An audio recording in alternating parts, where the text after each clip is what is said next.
ભાડાપટ્ટાની જમીનના માલિકી હક માટે મહત્વપૂર્ણ નિર્ણય છે। 7 થી 30 વર્ષના સમયગાળાના ભાડાપટ્ટાની જમીન કાયમી કરવાનો નિર્ણય લેવાયો છે। મહેસૂલ વિભાગના નિર્ણય પર રાજકારણ શરૂ થયું છે। કોંગ્રેસે મહેસૂલ વિભાગના નિર્ણય પર સવાલ ઉઠાવ્યા। મળતિયાઓ માટે આ નિર્ણય લેવાયો હોવાનો પણ કોંગ્રેસનો દાવો છે। ભાજપે કોંગ્રેસના આક્ષેપોનો જવાબ પણ આપ્યો છે। કોંગ્રેસ નિર્ણયને સમજ્યા વિના જ વિરોધ કરે છે।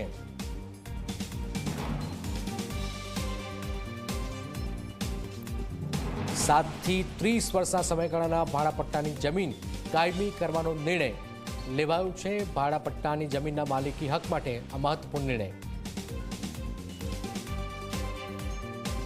ગુજરાતમાં નાના માણસને 50 વારનો પ્લોટ ગામડામાં ન મળે એનું ઘરનું ઘર બનાવવા માટે ગરીબ માણસ ખાસ કરીને વિચરતી ને વિમુક્ત જાતિ, અનુસૂચિત જાતિ, અનુસૂચિત જનજાતિ અને મળવાપાત્ર જમીનના અધિકાર ન મળે અને બીજી બાજુ મોટા જમીનના માફિયાઓ જે સરકારને મોટા ચૂંટણી ફંડ આપે છે તેમના માટે મહેસૂલ વિભાગ મહેરબાની કરીને આવી કરોડો રૂપિયાની કિંમતી સરકારી જમીનો એમના હવાલે કરવા જઈ રહી છે।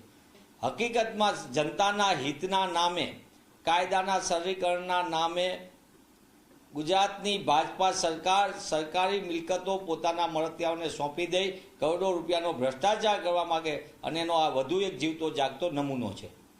આ જમીનોને જંત્રીની કિંમત લઈને વસૂલ કરવાનો જે નિર્ણય સરકાર દ્વારા જે કરવામાં આવ્યો છે ખરેખર આવકારદાયક નિર્ણય છે।